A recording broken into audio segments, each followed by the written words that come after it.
with the blessing. Baruch atah Adonai Eloheinu melech haolam, asher kiddushanu b'mitzvotav v'tzivanu la'asok b'divrei Torah. Blessed are you, Lord our God, King of the universe, who sanctifies us with his commandments and commands us to engross ourselves in the words of Torah. Okay, so welcome in everyone to our study on Isaiah chapter 29, and it's called the Siege of Jerusalem, and that's kind of or an oracle against Jerusalem, or an oi against Jerusalem, however you wanted to look at it. And we're here on the this section here, still talking about the woes and judgments.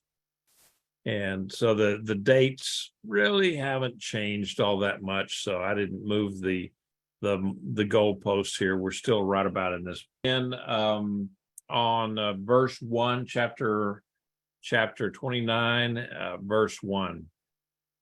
Oi, Ariel, Ariel, city where David camped, year to year again, festivals in a cycle. So, first of all, a couple of little things here. So what does Ariel mean? Well, if you study Hebrew any, or you've seen the Hebrew, it means lion, like the Lion of Judah or something like that. But it also means, again, in context, the hearth on the altar, the forepiece of the altar, the part of the altar, or the altar hearth. And so this is a clear, in context, it's not talking about any kind of lion or anything like that. It's talking about Judah and its representation as part of the altar. So this is a clear reference to the city of Jerusalem, because it says, the city where David camped. Well, in Jerusalem, it was David's city. And of course, he camped in a lot of places throughout Israel, but that's where he finally parked it, was there in Jerusalem. And so this is the place where God said that he would put his name, and that's the only place where he would sanction doing sacrifices, was there in Jerusalem. And so Jerusalem prided itself in being God's altar hearth, or the place where you could lawfully do sacrifices to the Lord.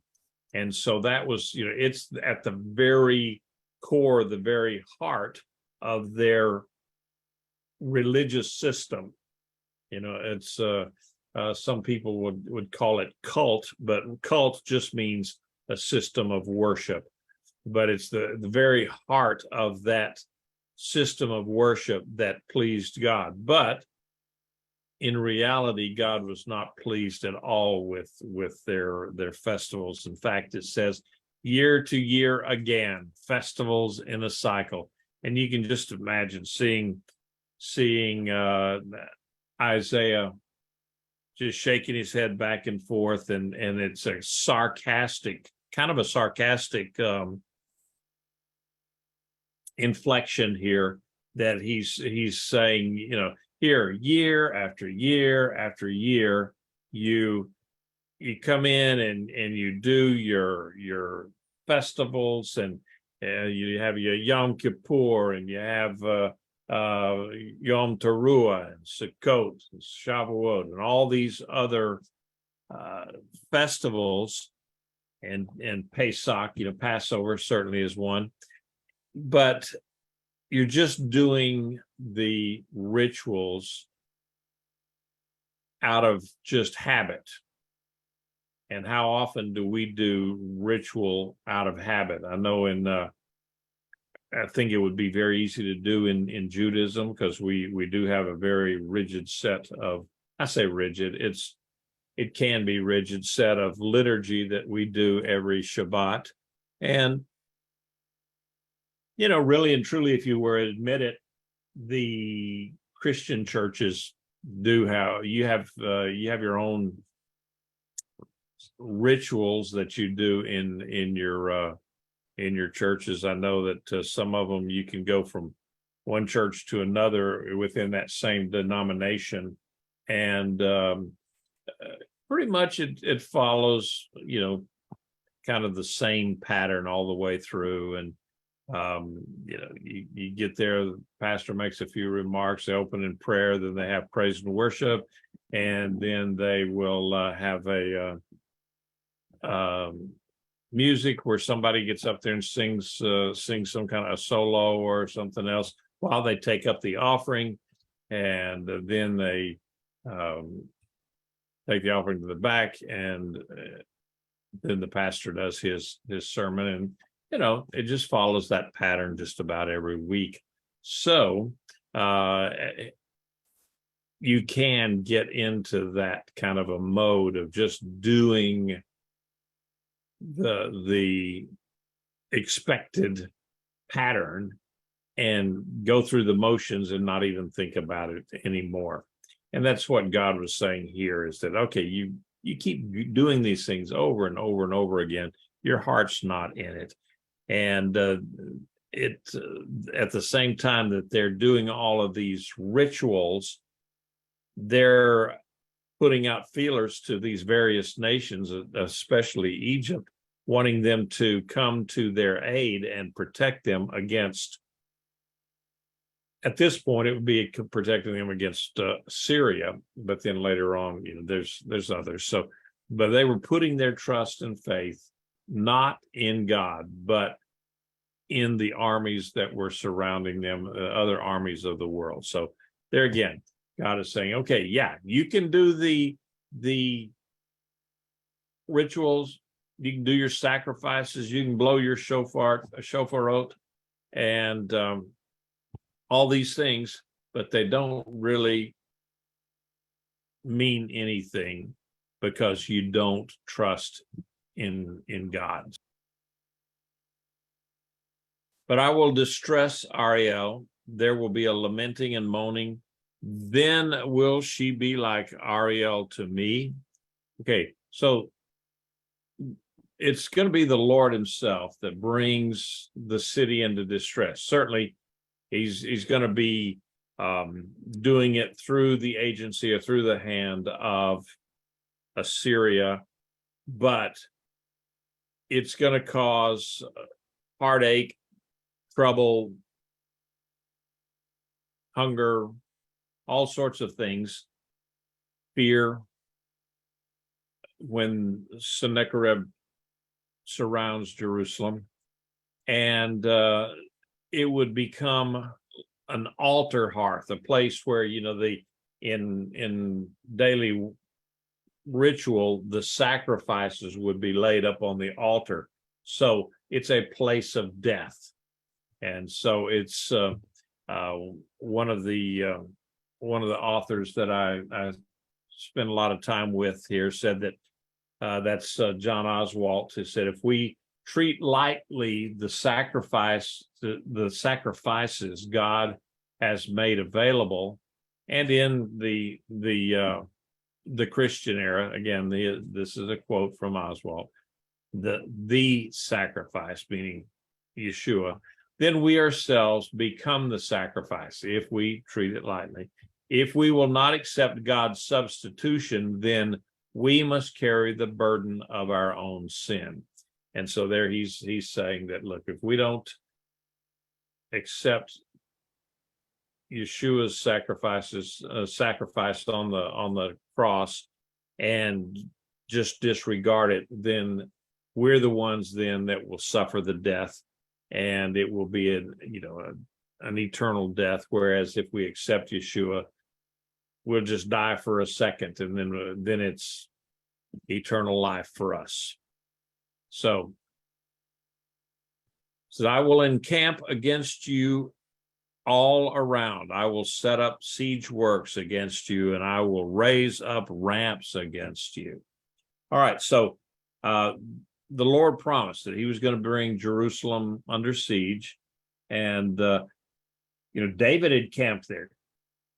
David at one point had besieged Jerusalem, and he defeated the city and moved in there. That was then that became his headquarters, and it was such for 500 years. And so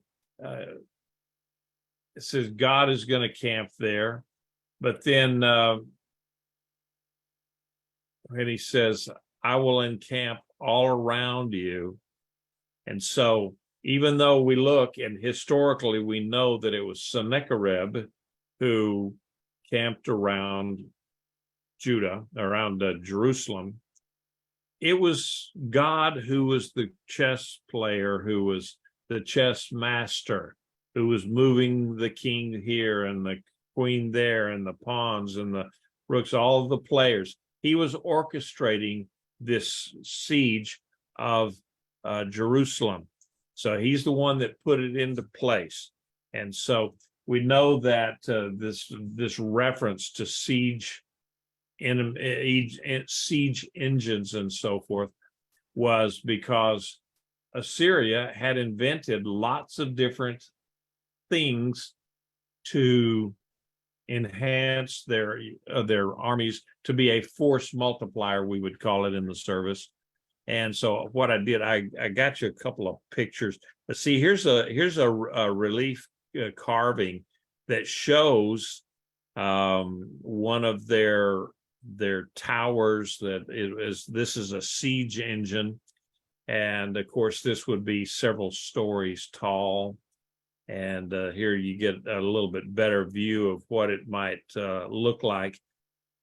And where you have a battering ram here, this great big beam with a sharp point or sharp edge to it is suspended up here, kind of like a bell on a rope, and they would pull the thing back, and then it was very heavy, and then they would slam up against the wall. And that's what they're doing here now, is they're trying to topple this tower that whoever it is that they're trying to besiege.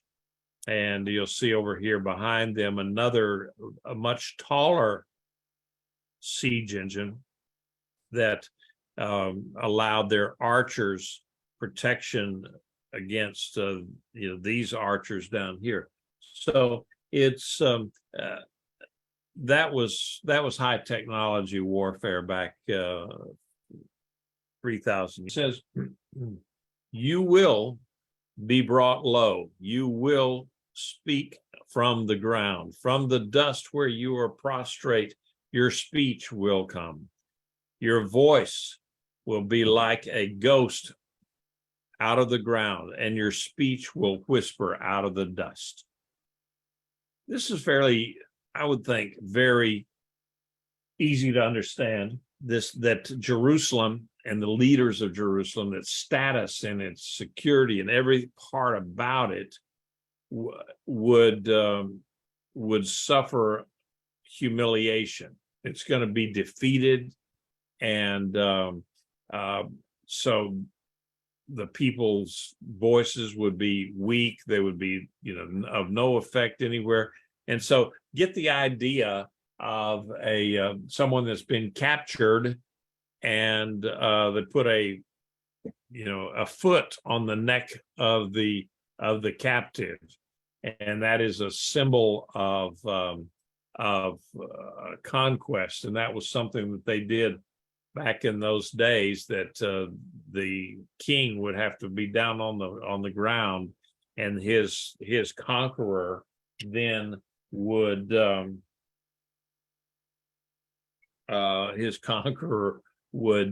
put his foot over the top of him, and so that completed the picture, completed the conquest. It says, okay, now you are my slave, you are my vassal, as it were.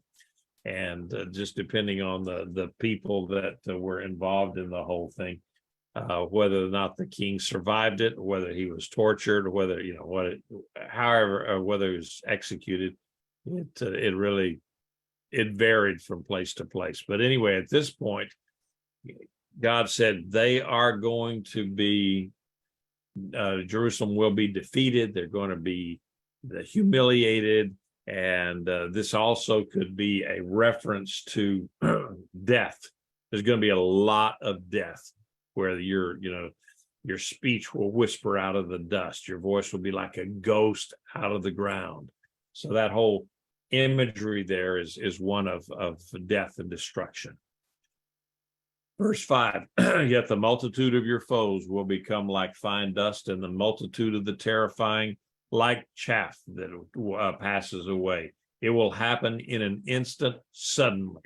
So now the prophecy changes from judgment to restoration following that judgment. So God is going to come through there, and he's just going to blow the enemy out of the water, as it were. And those that, the army that had been so powerful and so numerous now was going to be insignificant as dust and chaff, and just of no concern to anyone. It'll be just kind of blown away, and all of those ramparts and the siege engines and the towers that were storming Jerusalem, they would be of no effect. They would be gone. So it says God's deliverance, like that of a storm, would be very quick, and he would judge those that he had sent to judge, because these were evil people too. I mean, you can't feel sorry for the Assyrians. So, and then God will do something similar to that at the end of the tribulation period. So you will be visited, verse 6, you will be visited by Adonai Svaot with thunder, earthquake, huge noise, whirlwind, windstorm, and the flame of a consuming fire. So do you get the picture of this? So the Lord himself would direct Jerusalem's judgment. He would use audible, visible, invisible, earth-shaking, things that they could feel and see, and then the things that they could maybe feel and not see, and just all sorts of things to wreak havoc on the city. And so I think you could say that maybe some of these descriptions, some of these tools that are shown here, or that are told about here, maybe not be literal. They could very well be literal, but it's an expression. It is it's kind of a metaphor for just the shock and awe. That's a term that we use today, the shock and awe of God coming in and destroying Jerusalem. And so this kind of language here that is classical Middle Eastern language of that period, that it was especially if it was a picture, a theophany, a picture of a deity coming in and waging war. And that just shows here that this was God's powerful intervention in the world. All right. So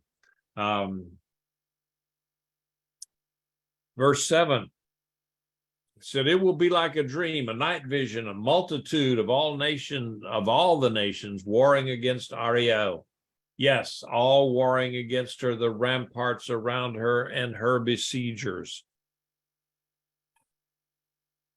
Going on with, and let me get verse 8. And it will be like a hungry man dreaming, and behold, he is eating, but awakes with his hunger unsatisfied. Or like a thirsty man dreaming, and behold, he is drinking, but awakes faint, his soul thirsting. So it will be with the multitude of all the nations warring against Mount Zion. Okay, so here we got this kind of turns poetic here, and but at the same time, who among us have never had a nightmare? Something that we're dreaming about, it upsets us, and maybe it terrifies us. It's just you pick your nightmare. Some of them they can seem so real to the point where you just wake up panting, or just in a pool of sweat. You have been so taken by your nightmare. They can be horrible. They can be terrifying. And I know as a child, I remember watching some episodes on one of those nature shows. I can still see the guy there that they dress up like in their safari suits and all that kind of stuff. And they would wrestle with snakes, or they would have crocodiles or alligators or something like that, but especially the snakes. And I can remember watching that stuff. And then, of course, guess who's got nightmares about snakes at night? And so, yeah, they can be terrifying. The other one that I remember was wasps and bees, and just terrified of wasps and so forth. And now today, I'm a beekeeper, so I'm not so much terrified of bees anymore. But wasps still give me concern, because they will get enough of them, and I'll go into anaphylactic shock. It's just the way it is. So, but the events of a nightmare, while they seem real, they are not real, and they're not everlasting. You're eventually going to wake up from your dream, hopefully. And then verse 8 just kind of follows that aspect of dreams that is just surreal, and but eventually they would wake up from it. So Israel's attackers may very well dream of devouring their enemy. Think of their dream of drinking, just totally destroying. But then when they wake up, and the reality of it was that they haven't destroyed the city, and Israel has proved to be a very elusive enemy. And over the years, of course, that is true, that God has retained a remnant of his people, and we see that even today, that we have kind of a joke that you'll hear in Judaism sometimes that sums up our existence. They tried to kill us, we won. Let's eat. And so that's what I say when we get together for our potlucks and so forth. I don't know if the Baptists have a real cool saying like that, or the Pentecostals or somebody like that. They don't have a cool saying like that like we do. So anyway, going on. Any comments or questions before we go on? Any of you Baptists can disabuse me of my thoughts there, whether or not you have a cool saying like that before you eat. So anyway, going to chapter 9. Wait and be astounded, blind yourselves and be blind. Drunk, not with wine, stagger, but not with strong drink. So it's pretty apparent here that the prophet has, what he said about Judah's present and future has something. It has come as something of a surprise or a wonder, or to Jordan's rulers. Talk about trusting God instead of Egypt. Well, here's the people of God, and they are astounded that the prophet of God would say, trust in God, and they're going, huh? What do you mean? And so it's amazing to me that they had that God had been such a part of their lives up until this point, that it just went right over their head that the God of Abraham and Isaac and Jacob is still on the throne, and he can still take care of them no matter what, if they would just put their trust in him. Can you imagine what the Middle East would look like today if these people had just said, you know what, we're going to trust God in this, and he's going to take care of us no matter what. And just to see what that would have looked like and how that would have changed things. But of course it didn't. So it only turns into a kind of a mental exercise at this point. So these men, they were not religious people. Their leaders, I would dare say, even their quote religious leaders were secular to the point that maybe they didn't even believe in God anymore. This was just a system to them. This was their job. And they did it because why? Well, their father did it, their grandfather did it, and so and the pay was not bad. They the priests did okay, and so it was fairly easy job, and so they fell into it. They were born into it. That's just what they did. But their hearts weren't into it. And so that's why when Isaiah is telling them all of this stuff about trusting in God, finally he just gets so frustrated with them. He shouts out to them, just wait and be astounded. He said, you just look and see what's going to happen.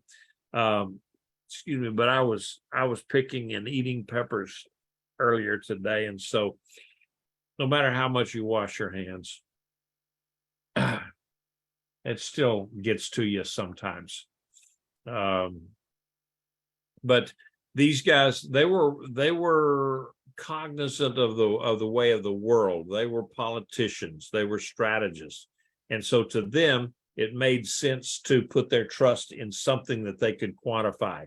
An army of Egyptians with chariots and spears and archers and things like that. That made a whole lot more sense than saying, okay, tell you what, let's fast and pray that God is going to take care of us. And we see the same thing today in people. They would trust in their arms. They would trust in their defenses. They would trust in their bank account rather than rely on the Lord to take care of them. And so, he's just telling them kind of, again, sarcastically,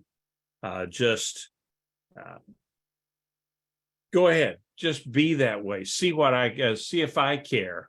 And he says, the alcohol is not your problem. You're not drunk on alcohol. You're drunk on power. You're drunk on, like that one general said during Katrina, said they're stuck on stupid.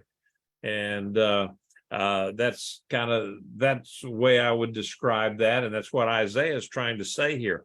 Why are they like that? Because they've rejected God. And that was the problem that they had. So verse 10, for Adonai has poured out on you a spirit of deep sleep and shut your eyes, the prophets, and covered your heads, the seers. So here, the people had already found out that it's more difficult to see God's will. Okay, it's just like we hear sometimes in today's world about, I hear preachers or teachers or something lamenting about, well, back in the old days when God spoke to people and he was very real and near and dear to people's hearts. Back in the old days, we used to have revivals that would go on for weeks and weeks and weeks. And back in the old days, and maybe you've heard that kind of talk, and maybe you haven't. But that's why the people at this time, in this juncture in Israel's history, they just couldn't hear from God anymore. And why is that? Because they had rejected God so often. God was now not even really speaking through the prophets and the seers much anymore. Of course, here he was speaking to Isaiah, Micah, or Micah, if you're from Texas, or Amos and others. But for the most part, I mean, these are just several guys spread out over 100 years. And that would be, like saying, well, okay, we had Charles Spurgeon and John Wesley and Billy Graham, and that's the only people that God had ever talked to and that heard from God. Well, boy, that would be very sparse pickings if that's the only three guys that God ever talked to, or that would listen to God. And so you get the feeling of the idea then of where these people were coming from. And so it said their prophets and their seers, they had a job, and they weren't hearing from God. So they pretty much got into the idea that their rituals, their liturgy, and their system of worship was what was important. That was the security that they needed. That was all they needed. That, because they're doing this stuff, then we're doing what we're supposed to do. What else can we do? And that was kind of the attitude that they had, that was just so frustrating to Isaiah. Verses 11 and 12. And it just dawned on me, I don't see Carmen here tonight, because she would have already had a question or two, the way she studies this stuff. So verses 11 and 12. So this entire vision is for you, like the words of a sealed scroll, which they gave to one who knows books, saying, read this, please. But he says, I can't, because it's sealed. And then the scroll is given to one who does not know books, and say, read this, please. But he says, I don't know books, or I can't read, or I'm illiterate. So this, the entire vision here probably refers to the book of Isaiah, the whole thing. Maybe not as much, but for the most part, this whole thing, to me, is like the book of Isaiah that they're talking about here. And so here we have what we call a catch-22. Now, some of you may not be old enough to remember the Vietnam era movie Catch-22, but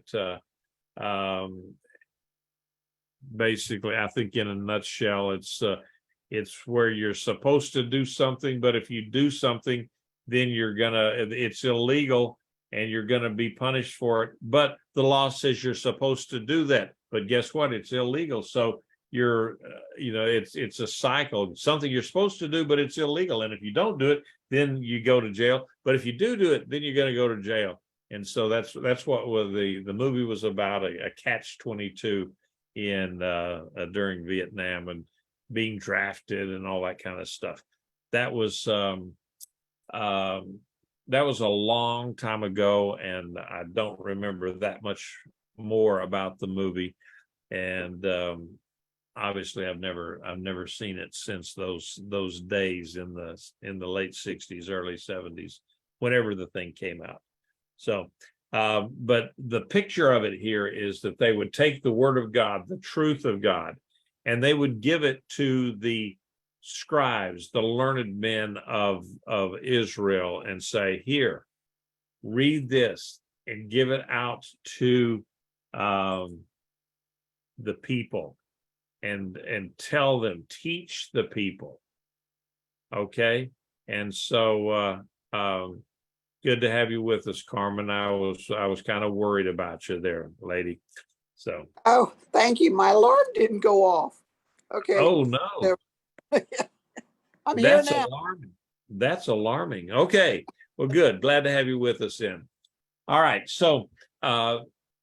The idea is giving the scroll, giving the word of God to the priests, whose job it was to extol on the instructions given to us in Torah, and they look at it and said, oh no, we can't read this. It's sealed and it's above our pay grade. We can't unseal it. Similar to, the wording that you see in the book of Revelation when it says who is worthy to unroll the scroll. Well, in this case, these priests were worthy. They could have done it. I mean, that's their job, to just teach Torah, and they didn't do it. And so now they said, well, we'll give the scroll to people that says who do not know books. In other words, a person who cannot read. Well, what good does that do if you give a scroll or a book to someone who can't read and have them look at it and say, okay, tell me what's in this book. Give me a book report or such as that. Well, they can't do it. You cannot give a Bible to someone who cannot read and say, all right, now start writing sermons and extolling on the virtues of God and the evils of sin. And they'll just look at it, and it's it's kind of like when me trying to read Sanskrit or a Farsi or Urdu or any of those other languages. Can't do Mandarin Chinese, just who can do that? Who can read that? I can't. And so that's what it would be like if somebody gave me a book of Mandarin Chinese and said, here, expound on this. And so that's what Isaiah is saying here to these people. Look, God has given you all this stuff, but you've gotten so hardened that your learned men, your scholars, they won't touch it because they just don't look at it as being valid anymore. And certainly the unlearned, the illiterate people don't have the ability to it. They don't have the faculties to do that. So anyway, it's just a kind of a vision or something that a picture of where they were with Israel at that point. So Adonai says, since these people draw near with their mouths and honor me with their lips, yet their hearts are far from me, and their fear of me is a mitzvah taught by men. So the Lord saw that the people of Jerusalem, they were going through the motions of worship, but without a vital and daily relationship of trust and obedience with God. Their worship was a matter of traditional ritual observance.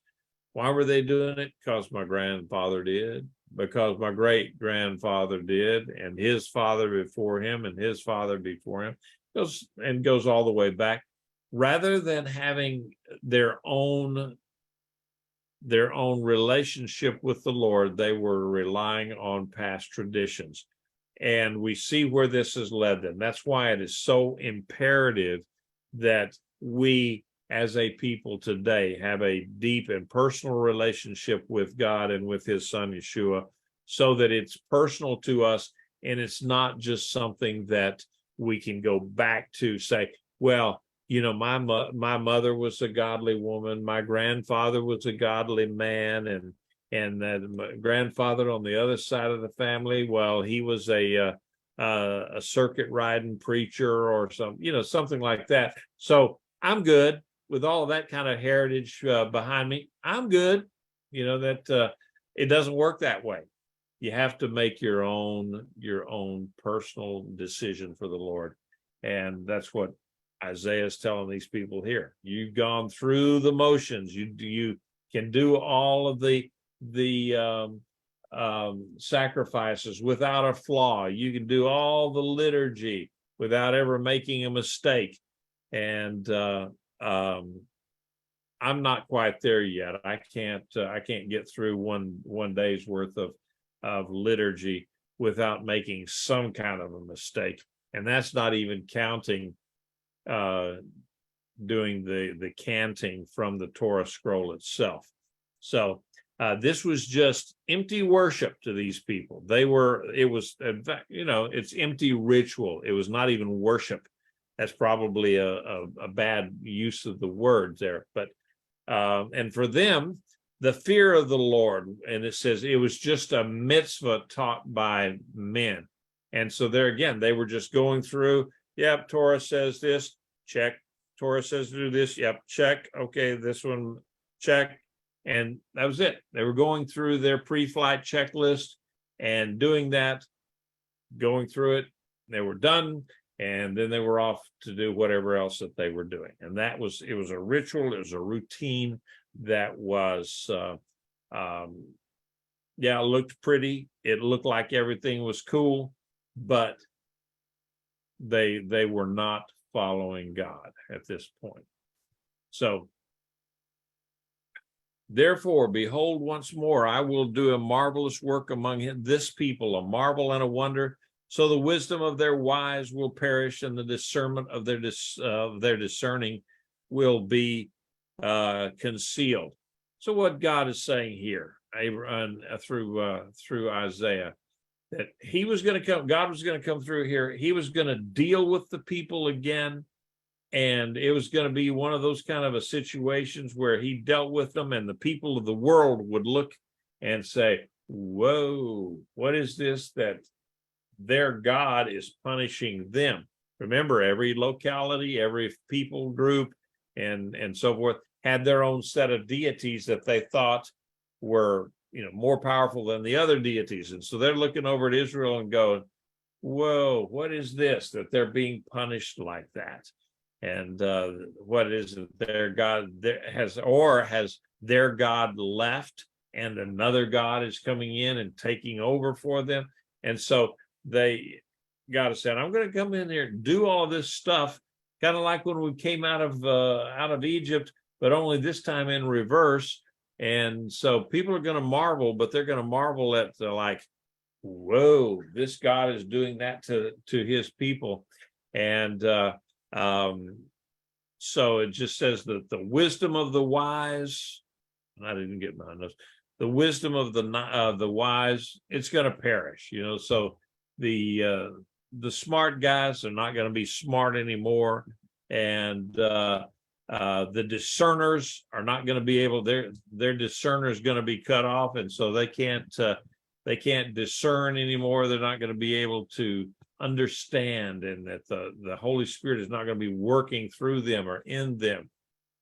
And so basically they're going to be just like any other Joe Schmo out there in the world that does not have God, is not connected to God.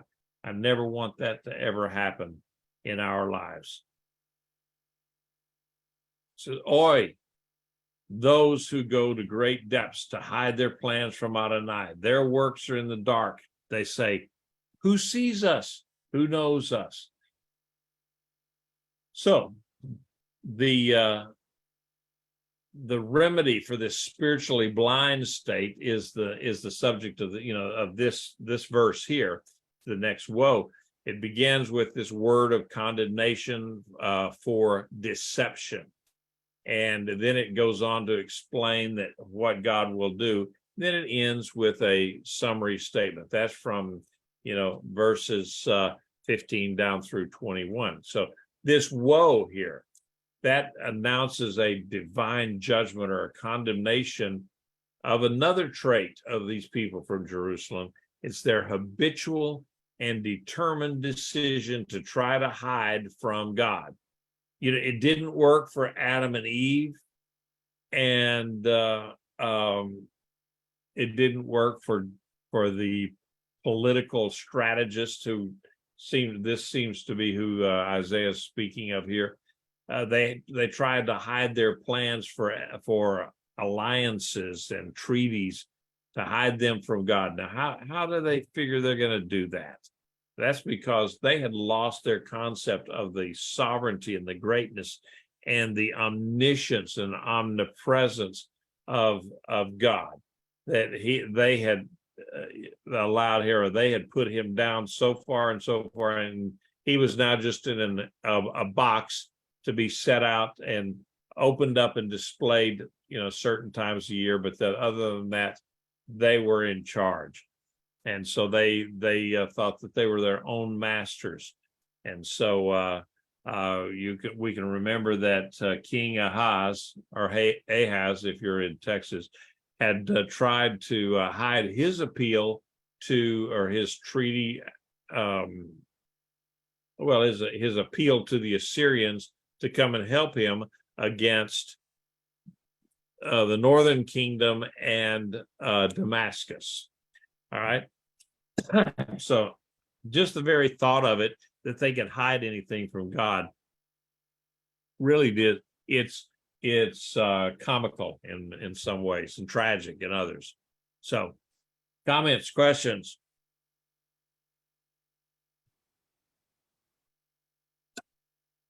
Okay, so it says, your perversity. Should the potter be regarded the same as the clay?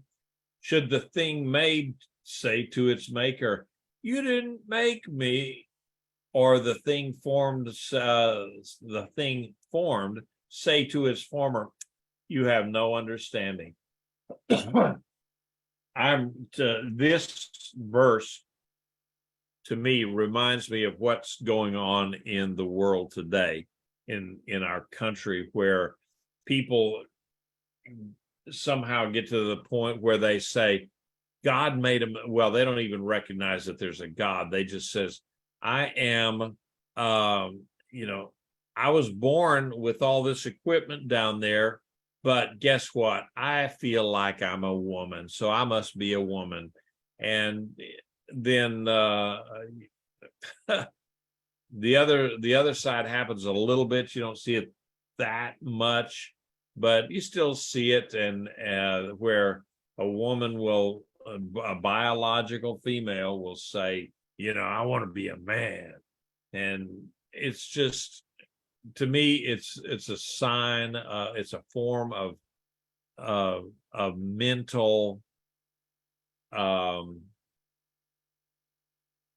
sickness, I would say, that you're really sick if you feel like that you were not born in the proper body. But I'm having a senior moment. But the guy that played that Walker, Texas Ranger, you've seen, somebody help me out with his name, but he was a karate and a martial arts expert and all that kind of stuff. And they'd ask him about the sexuality, and Chuck Norris. And so it was the guy's name. And so they asked him about that. And he said, well, at one point in my life, I was a man trapped in a woman's body. And he says, but then I was born. And so I was no longer trapped in a woman's body. So, making a big joke out of it, but the whole thing is just sinfulness. It's perversion. God calls it an abomination. And so at this, so that's what these verses remind me of, is people saying, that they should have been born this way or that way, or they really were that. And so you see so many weirdos out there. And of course, the Hollywood bunch, just, they're Hollywood, just another word for perversion. And one woman got up there, and I was reading it this week, or saw it on Clay and heard it on Clay and Buck. And they said that this lady said that she had 3 children, and all 3 of them were some kind of a deviant gender bender, one was what her words. She says one's a queer, one is gender fluid, and the other one is bidirectional, switch hitter, they'll go either way. And so I thought, well, talking it over with my wife, and she said, well, that right there is a trick of the enemy, and it's also poor parenting on their part that they would allow this kind of stuff to go on. So yeah, it is perversity in the extreme, and these leaders of Judah at this point, they'd forgotten who God was, and they had kind of put themselves into the position of, well, we know what is best for Jerusalem and for Judah, and we don't really need to go to the Lord for anything because we're greater than that. And so it's kind of like in today's world where people will come up with this theology that, and I've heard them say it, that you look in your Bible and you read something where God says, where the Bible says something that where the Bible says that God will do this. Well, you just hold it right up there to God, because now he is forced to do what you want him to do because he said it in his word. I've heard these crazy allegations by preachers before that and talking about dumber than a box of rocks. You can't first of all, you cannot force God to do anything. He is sovereign. And the idea that you're going to take a book in the Bible or some verse out of the Bible and say that now God is forced to do what I ask him to do, it doesn't work that way, folks. And yeah, Rachel had said the book Return of the Gods. It's exactly what that is. I've got the book. I sat down here back in January. I think I had lunch with Jonathan Kahn, and we talked about his book a little bit. And yeah, it's interesting stuff. It really is. If you haven't gotten the book, it's worth a read.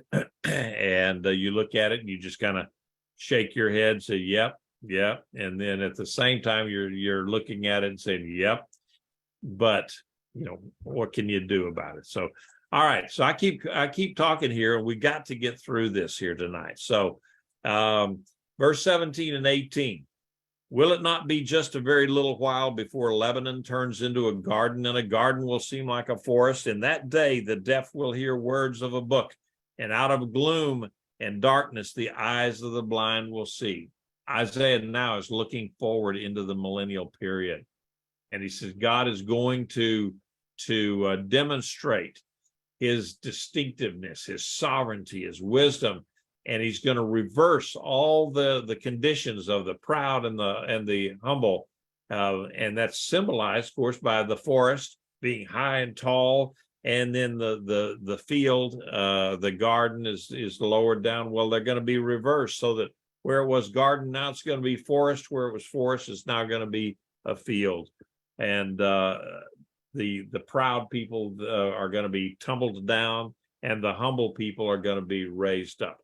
And so he's talking about just a very little while. Well, that normally brings us in biblical literature, so forth, that kind of brings us up to eschatological or end times conditions is what that means. So in the end time, the deaf are going to hear, the blind will see. You're not going to see crippled people. There's not going to be people in the millennial period. I do believe that God is, he's going to change our bodies into one that's incorruptible. You're not going to see people on, certainly not among believers. Let's say it that way. Will there be non-believers in the millennial period? Yes, I believe there probably will. And they're going to be subject to death just like we are today. But and you can argue with me on that. No, you can't argue with me on that, because I won't argue over it. I'll just listen and agree to disagree or whatever about whether or not there's going to be unsaved people that somehow survive the tribulation period and then are still alive in the millennial period. And so some say yes, some say no, and I just say, well, I have my opinion, and there we go. So the the reference to Lebanon probably represents man in self-pride. Going ahead. The meek will add to their joy in Adonai, and the need of humanity will rejoice. The needy of humanity will rejoice in the Holy One of Israel. All right, so now the Lord is going to cause all the afflicted and the needy to be happy. Why? Because they're going to have the change, the glorified body, and they're going to be happy in the Lord. And so here is where true joy in worship will appear. And no more just going through the motions of the liturgy that, for us in our congregation, we carry the Torah scroll around in the congregation, and they were able to touch the Torah scroll. It's not worshiping the Torah scroll, but it's appreciating what God has given to us. And so we carry that around. And it's a time of joy, and you can, if a guy takes that Torah scroll and he wants to dance around with it and twirl, then more power to him, because it's an awesome thing to be able to do. And so that's why we say that the proud and the haughty, they're going to be brought down, and the meek and the lowly will be raised up and rejoice in the world, in the Lord. It's all going to be reversed, and there will be true justice. And for the ruthless will come to an end, and the scorner will be finished, and all watching to do evil cut off. Those who make a man out to be guilty with the word and trap him who reproves at the gate, and deny justice with meaninglessness. All right, so here, God is going to destroy the mighty, and he's going to elevate the helpless people. He's going to correct all the social ills, the samples of wicked behavior that Isaiah offered here have, they've been prevalent all throughout history. We see it even today, the dual standard of justice that we have in this nation today, where a guy subdues a guy on the subway in New York City, a guy who's obviously a threat, a guy who's been arrested 44, 45 times. People were afraid of him, and this ex-Marine, former Marine, grabs the guy and puts him in a chokehold until he passes out, and the guy dies. Okay, so here he has removed a threat from the subway, a guy that's threatening to hurt people. And so guess who goes to jail? This former Marine. And it's crazy. And that's the kind of thing. That's why people are afraid to do anything to stop evil, because they're saying, well, if I stop this, I'll probably be the one to go to jail. Regardless, that old saying, for evil to succeed means that righteous people do nothing. So that's why we have to do something against the evil that we see today. But we're going to see the day where justice is going to be right, and these false judges are going to be gone, because we're going to have judges who are true and righteous. They know the law of God, and they apply it equally to everyone. And so, therefore, thus says Adonai, Redeemer of Abraham, concerning the house of Jacob. Jacob will no longer be ashamed. No longer will his face grow pale. And so it's kind of interesting that, the Lord, who began this good work of redemption in Abraham, he's now going to bring it to completion.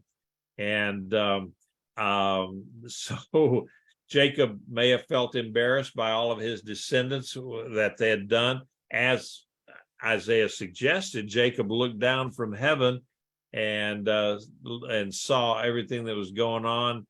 And, can you imagine Jacob looking down and going, oy vey, and so, but Jacob would no longer feel ashamed of them. or fear God's dealings with them, because he's going to see the transformation that God makes in them. And so he would finally not be ashamed, and they would finally trust in the Lord as they should have all along. So, for when he sees his children, the work of my hands in his midst, they will sanctify my name. They will sanctify the Holy One of Jacob and stand in awe of the God of Israel. So God's going to stop this downward spiral of mankind and Israelites, the Jews especially, because that's who he has in focus here. And the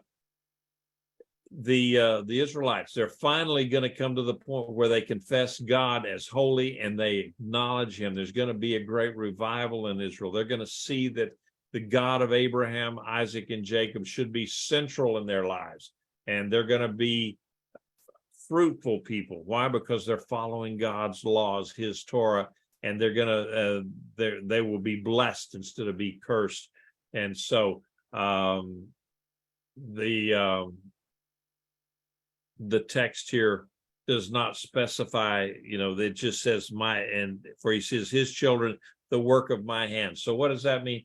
I believe that means that the Jews, and it also means the Gentiles who have come to saving grace in Yeshua, that have been grafted into the true vine, they are also going to be blessed and following God. So that's going to be a great time in the Lord. And I didn't put my notes up there, but anywhere where Israel had rejected God, then they're going to be they're now going to exalt him on high. Finally, verse 24, those who go astray in spirit will come to understanding, and those who murmur will learn instruction. So the past, the work that the Israelites, they are going to be straightened out. They're going to be on the straight and narrow, that all of the things that they used to do, kind of like when Israel went into captivity in Babylon. When they came out, they were a changed people. They no longer they never had to struggle with idolatry again. Now, they struggled with other things, granted, but idolatry was not one of them. And so anyway, they will come to understand God, and those that rejected God's teaching, they're going to embrace it now. It's going to be a great time seeing all of that. And so with that, we'll when is that going to happen? Well, it's going to be for us now just a little while, because I do believe that we're coming very, very close, and I may very well live long enough to see the end of times as we know it, getting through the great tribulation and so forth. So in the next 3 chapters, 30 to 33, we're going to go through three more woes, or 3 more oys, and